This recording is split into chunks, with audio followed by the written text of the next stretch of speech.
Good evening friends. ಪ್ರಚಲಿತ ಘಟನೆಗಳು ಇವತ್ತು ಪ್ರಜಾವಾಣಿ, ವಿಜಯವಾಣಿ ಮತ್ತು ವಿದ್ಯಾರ್ಥಿ ಮಿತ್ರ ಪೇಪರಲ್ಲಿ ಏನೇನು ಬಂದಿದೆ ಅಂತ ನಾವು ಡಿಸ್ಕಸ್ ಮಾಡೋಣ. Okay, let start. First topic ನಿವೃತ್ತಿಯತ್ತ INS ವಿರಾಟ ನೌಕೆ. INS ವಿರಾಟ ನೌಕೆ ಒಂದು ನಮ್ಮ ಭಾರತೀಯ ನೌಕಾಪಡೆಯಲ್ಲಿ ಒಂದು ಯುದ್ಧ ನೌಕೆ. ಈ ಯುದ್ಧ ವಿಮಾನ ಈಗ ರಿಟೈರ್ ಆಗ್ತಾ ಇದೆ ಈ ನಮ್ಮ ಭಾರತೀಯ ನೌಕಾಪಡೆಯ ಸೇವೆಯಿಂದ. ಇದು ಒಂದು ಅತ್ಯಂತ ದೀರ್ಘಕಾಲ ಸೇವೆಯನ್ನು ಮಾಡಿ ಗಿನ್ನೆಸ್ ದಾಖಲೆಯನ್ನು ಮಾಡಿತ್ತು.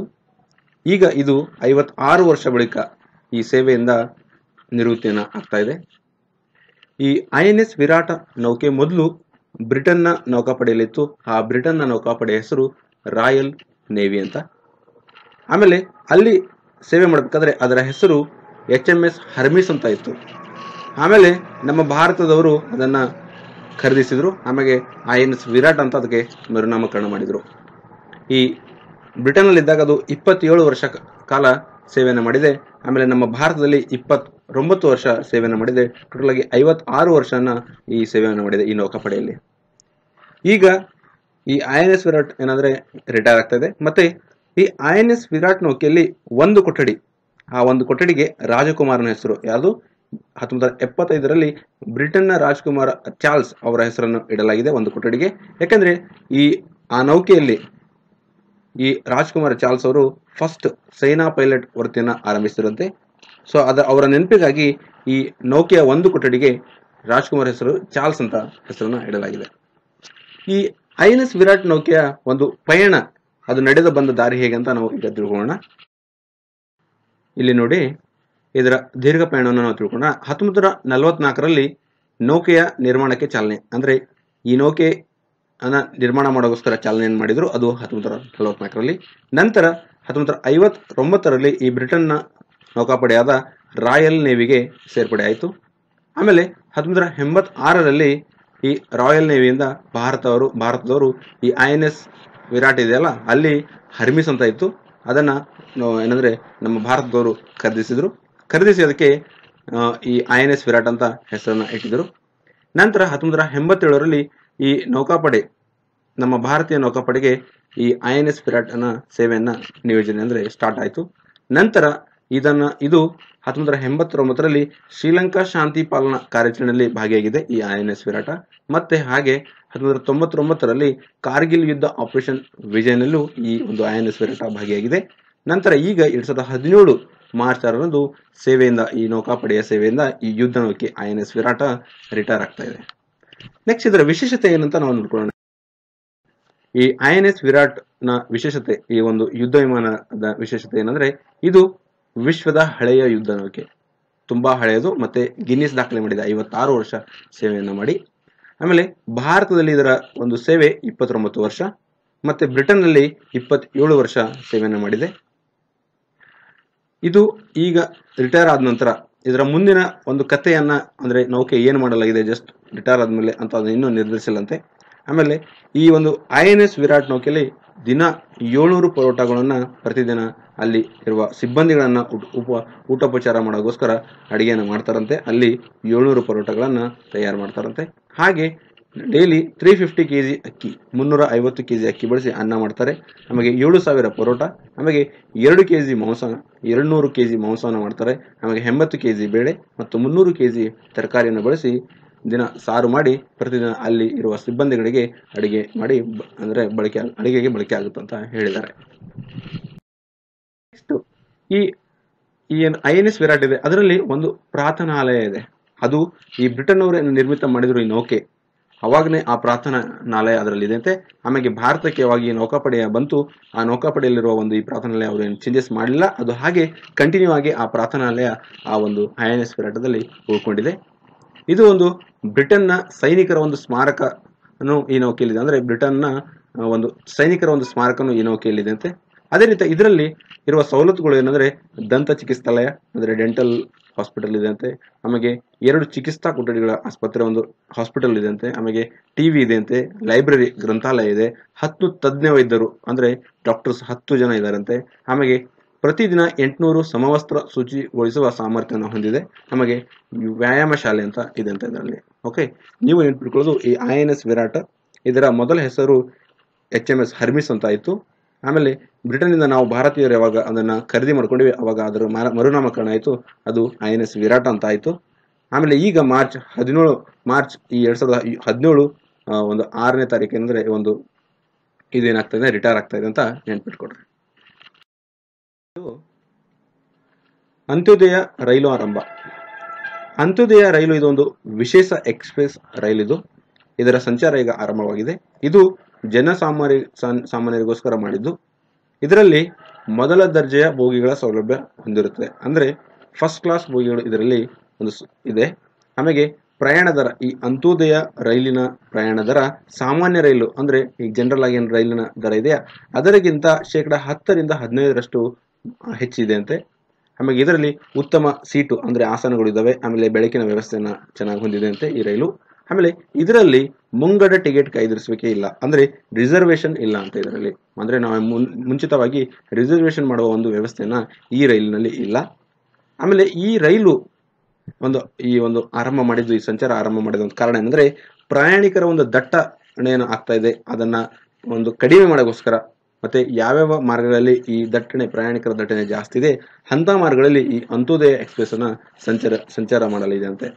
ನಮಗೆ ಮೊದಲ ರೈಲು ಸೇವೆಯನ್ನ ಮುಂಬೈ ಟಾಟಾನಗರ್ ಈ ಪ್ರದೇಶಗಳ ಮಧ್ಯೆ ಅಂದ್ರೆ ಆರಂಭ ಆಗ್ತದೆ. ಅದೇ ರೀತಿ ಎರಡನೇದು ಎರ್ನಾಕುಲಂ ಹೌರಾ ಈ ಮಧ್ಯ ಸಂಚರಿಸಲಿದೆ.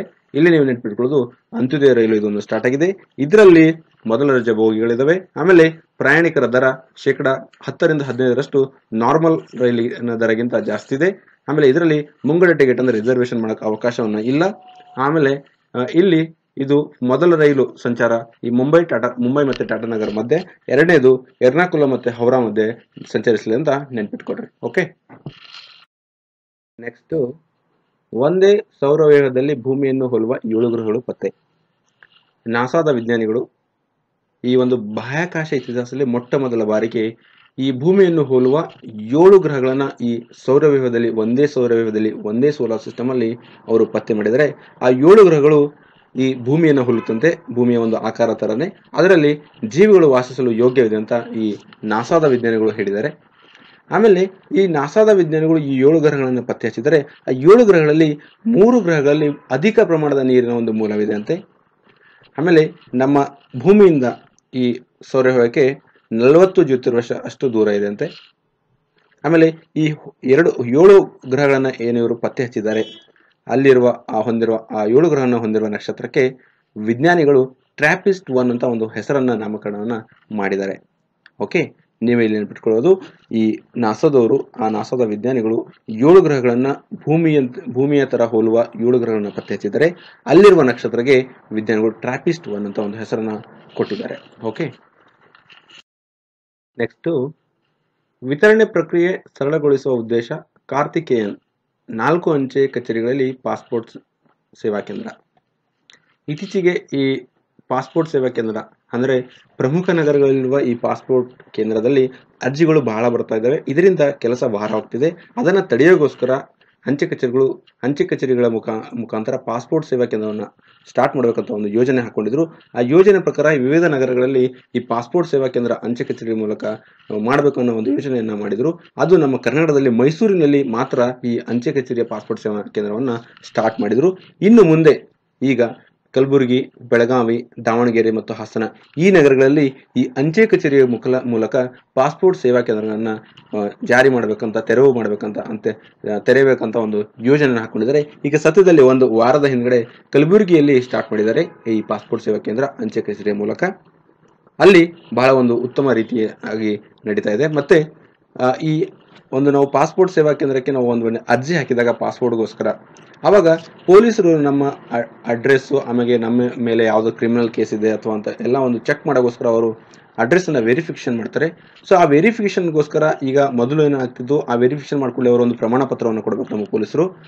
ಪ್ರಮಾಣ ಪತ್ರ ಪಡೆಯಲು ನಮಗೆ ಈ ಪೊಲೀಸ್ ಇಲಾಖೆಯಿಂದ ನಮ್ಗೆ ಏನಾಗ್ತದೆ ಲೇಟ್ ಆಗ್ತಾ ಇತ್ತು, ವಿಳಂಬ ಆಗ್ತಾ ಇತ್ತು. ಅದನ್ನ ತಪ್ಪಿಸಲು ಈಗ ಒಂದು ಮೊಬೈಲ್ ಆ್ಯಪ್ ಅನ್ನ ಇಂಟ್ರೊಡ್ಯೂಸ್ ಮಾಡಿದರೆ. ಆ ಮೊಬೈಲ್ ಆ್ಯಪ್ ಹೆಸರು ಎಂ ಪಾಸ್ಪೋರ್ಟ್ ಪೊಲೀಸ್ ಆ್ಯಪ್ ಅಂತ. ಇದನ್ನು ನೆನಪಿಟ್ಕೊಡ್ರಿ. ಎಂ ಪಾಸ್ಪೋರ್ಟ್ ಪೊಲೀಸ್ ಆ್ಯಪ್ ಇದನ್ನು ಅಭಿವೃದ್ಧಿಪಡಿಸಿ ಈಗ ದೇಶದ ಬೇರೆ ಬೇರೆ ಪ್ರಾದೇಶಿಕ ಕಚೇರಿಗಳಲ್ಲಿ ಈ ಪೊಲೀಸ್ ಇಲಾಖೆಗಳಲ್ಲಿ ಇದನ್ನು ಅಳವಡಿಸಿದರೆ ಅದರ ಮೂಲಕ ಪ್ರಮಾಣ ಪತ್ರವನ್ನು ನಾವು ಬೇಗ ಪಡ್ಕೊಳ್ಬಹುದಂತ ಒಂದು ಹೇಳಿದ್ದಾರೆ. ಓಕೆ, ಸೊ OL ನಾಗಭೂಷಣ್ಗೆ ಅನುವಾದ ಸಾಹಿತ್ಯ ಪ್ರಶಸ್ತಿ. ನಾನು ನಿಮಗೆ ನಿನ್ನೆ ತಾನೇ ಇದು ಎಕ್ಸ್ಪ್ಲೇನ್ ಮಾಡಿದ್ದೀನಿ. ಇನ್ನೊಂದು ಸರ್ತಿ ಇದು ಪೇಪರಲ್ಲಿ ಬಂದಿತ್ತು ಇವತ್ತು. ಸೊ ಅದಕ್ಕೋಸ್ಕರ ನಾನು ಇನ್ನೊಂದು ಸರ್ತಿ ರಿಪೀಟ್ ಮಾಡ್ತಾ ಇದ್ದೀನಿ, ಕೇಳಿ. ಈ OL ನಾಗಭೂಷಣ ಅವರು ಒಬ್ಬರು ಪ್ರೊಫೆಸರ್. ಅವರು ಈ 2016ನೇ ಸಾಲಿನ ಕೇಂದ್ರ ಸಾಹಿತ್ಯ ಅಕಾಡೆಮಿ ಪ್ರಶಸ್ತಿಗೆ, ಅನುವಾದ ಪ್ರಶಸ್ತಿಗೆ ಅವರು ಆಯ್ಕೆಯಾಗಿದ್ದಾರೆ. ಇವರೊಬ್ಬರು ಕನ್ನಡ ಹಿರಿಯ ವಿಮರ್ಶಕರು. ಇವರು ಬರೆದ selected essays of AK Ramanujan ಒಂದು ಕೃತಿಯನ್ನ ಕನ್ನಡಕ್ಕೆ ಅನುವಾದ ಮಾಡಿದರೆ. ಆ ಕನ್ನಡದಲ್ಲಿ AK ರಾಮಾನುಜನ್ ಅವರ ಆಯ್ದ ಪ್ರಬಂಧಗಳು ಈ ಕೃತಿಗೆ ಈ ಕನ್ನಡ ವಿಭಾಗದಲ್ಲಿ ಇವರು ಈ 2016ನೇ ಸಾಲಿನ ಕೇಂದ್ರ ಸಾಹಿತ್ಯ ಅಕಾಡೆಮಿ ಪ್ರಶಸ್ತಿಗೆ ಭಾಜನರಾಗಿದ್ದಾರೆ.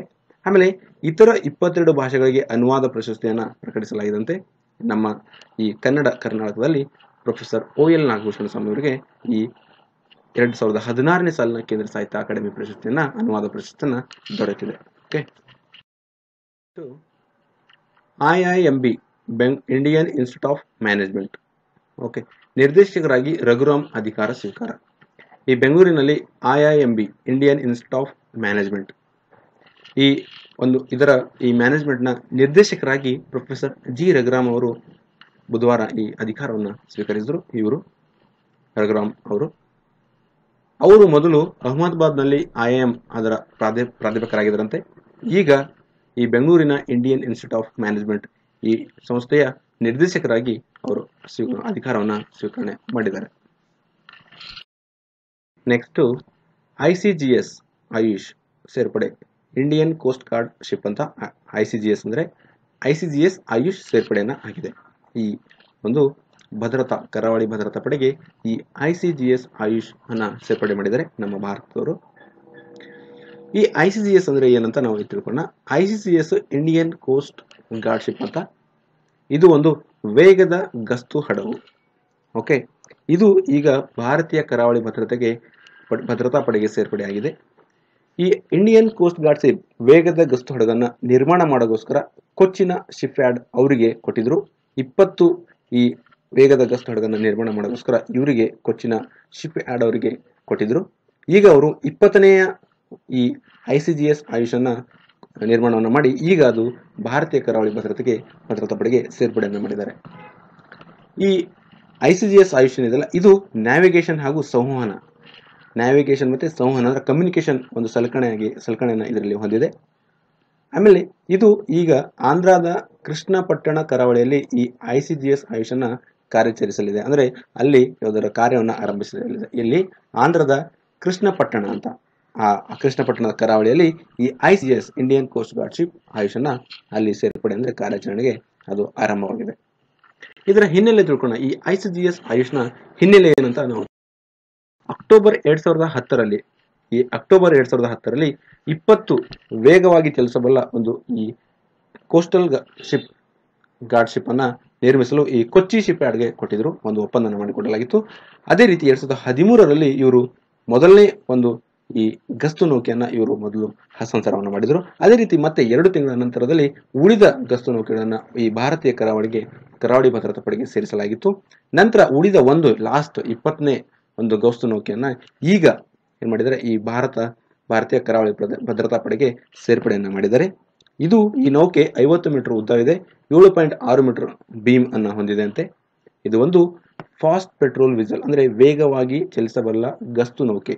ಇದು ನಮ್ಮ ಭಾರತೀಯ ಕರಾವಳಿ ತೀರದ ಏನಿದೆ ಅಲ್ಲಿ ಸರ್ವಿಲೆನ್ಸ್ ತರ ಅಂದ್ರೆ ಕಣ್ಗಾವಿರಿಸಲು ಮತ್ತೆ ಕಳ್ಳ ಸಾಗಾಣಿಕೆ, ಸಮುದ್ರ ಕಳ್ಳತನ, ರಕ್ಷಣೆ ಕಾರ್ಯ ಹಾಗೂ ಮೀನುಗಳ ಸಂರಕ್ಷಣೆ ಮತ್ತು ಮೀನುಗಳನ್ನು ನಿಗಾವಹಿಸಲು ಈ ನೌಕೆಯನ್ನ ಬಳಸಲಾಗುತ್ತಂತೆ.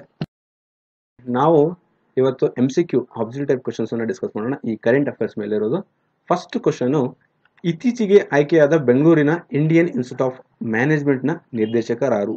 Option A Ashish Nanda, option B G Raghuram, option C Sushil Vachani, option D Kapil Sibal. The answer is G Raghuram. ಇವಾಗ ತಾನೇ ನಾನು ಡಿಸ್ಕಸ್ ಮಾಡಿದ್ದೆ ನಿಮಗೆ. ಈ ಬೆಂಗಳೂರಿನ IIM Indian institute of management ಅದರ ನಿರ್ದೇಶಕರು G ರಘುರಾಮ್ ಅವರು ನೂತನವಾಗಿ ಆಯ್ಕೆಯಾಗಿದ್ದಾರೆ. ಫುಟ್ಬಾಲ್ ತಂಡದ ಮಾಜಿ ಆಟಗಾರ ಡಿಯಾಗೋ ಮರಡೋನಾ ಫಿಫಾ ರಾಯಭಾರಿಯಾಗಿ ಆಯ್ಕೆಯಾಗಿದ್ದಾರೆ. ಇವರು ಯಾವ ದೇಶದ ತಂಡವನ್ನು ಪ್ರತಿನಿಧಿಸಿದ್ದರು? Option A New Zealand, option B ದಕ್ಷಿಣ Africa, option C Argentina, option D America. Answer Argentina. ಈ ಡಿಯಾಗೋ ಮರಡೋನಾ ಅವರು ಒಬ್ಬರು football player.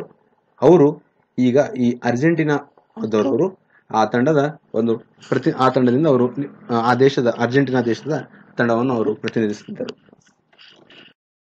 Question number 3, AIBP ಎಂಬ ಯೋಜನೆಯು ಯಾವುದಕ್ಕೆ ಸಂಬಂಧಿಸಿದೆ? ಆಪ್ಷನ್ ಎ ನೀರಾವರಿ ಯೋಜನೆ, ಆಪ್ಷನ್ ಬಿ ಕೃಷಿ ಯೋಜನೆ, ಆಪ್ಷನ್ ಸಿ ಬೆಳೆ ಯೋಜನೆ, ಆಪ್ಷನ್ ಡಿ ರಾಸಾಯನಿಕ ಗೊಬ್ಬರಗಳ ಯೋಜನೆ. ಆನ್ಸರು ನೀರಾವರಿ ಯೋಜನೆ. ಈ AIBP accelerated irrigation benefits programme, ಇದು ಒಂದು ಸೆಂಟ್ರಲ್ ಗೌರ್ಮೆಂಟ್ ಪ್ರೋಗ್ರಾಮು. ಈ ಪ್ರೋಗ್ರಾಮ್ ಮುಖಾಂತರ ಸೆಂಟ್ರಲ್ ಅಸಿಸ್ಟೆನ್ಶಿಪ್ ಅನ್ನ ಕೊಡ್ತಾರೆ. ಈ ನಮ್ಮ ರಾಜ್ಯದಲ್ಲಿ ಮೀಡಿಯಂ ಇರಬಹುದು ಅಥವಾ ಮೀಡಿಯಂ ಲಾರ್ಜ್ ಅಂತ ಈ ಯೋಜನೆ ಅಂದ್ರೆ ನೀರಾವರಿ ಯೋಜನೆ, ಆ ನೀರಾವರಿ ಯೋಜನೆಗೆ ಒಂದು ಅಸಿಸ್ಟೆನ್ಶಿಪ್ ಅನ್ನ ಕೊಡ್ತಾರೆ. ಅಂದ್ರೆ ಯಾವ ಪ್ರಾಜೆಕ್ಟ್ಸ್, ಈ ನೀರಾವರಿ ಯೋಜನೆಯ ಪ್ರಾಜೆಕ್ಟ್ಸ್ಗಳು ಯಾವ್ಯಾವ ಆ ಪ್ರಾಜೆಕ್ಟ್ಸ್ ಯಾವ ಕಂಪ್ಲೀಟ್ ಆಗಿಲ್ಲ ಅಥವಾ ಅರ್ಧಕ್ಕೆ ನಿಂತಿದ್ದಾವೆ, ಅವು ಕಂಪ್ಲೀಟ್ ಮಾಡೋಗೋಸ್ಕರ ಈ ಪ್ರೋಗ್ರಾಮ್ ಮೂಲಕ ಅವರಿಗೆ ಅಸಿಸ್ಟೆನ್ಶಿಪ್ ಅನ್ನ ಕೊಡ್ತಾರೆ. ನಂಬರ್ 4, ಭಾರತದ ನೈಟಿಂಗೇಲ್ ಅಥವಾ ಭಾರತದ ಕೋಗಿಲೆ ಎಂದು ಪ್ರಸಿದ್ಧರಾಗಿದ್ದವರು.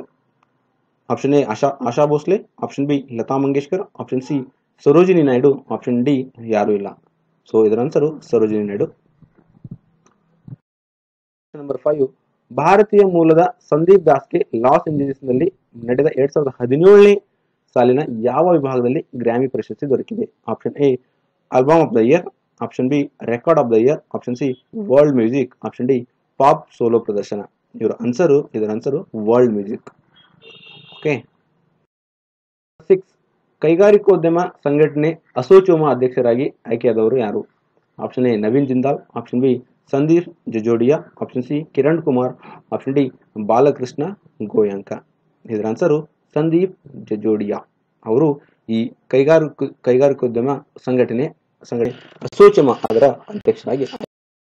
ನೆಕ್ಸ್ಟ್ ಕ್ವಶನ್, ಭಾರತ ಮೂಲದ ಬ್ರಿಟಿಷ್ ನಟ ದೇವ್ ಪಟೇಲ್ಗೆ ಬಾಫ್ಟಾ ಅವರ ಅವಾರ್ಡ್ ಕಾರ್ಯಕ್ರಮದಲ್ಲಿ ಶ್ರೇಷ್ಠ ಪೋಷಕ ನಟ ಪ್ರಶಸ್ತಿ ದೊರಕಿದೆ.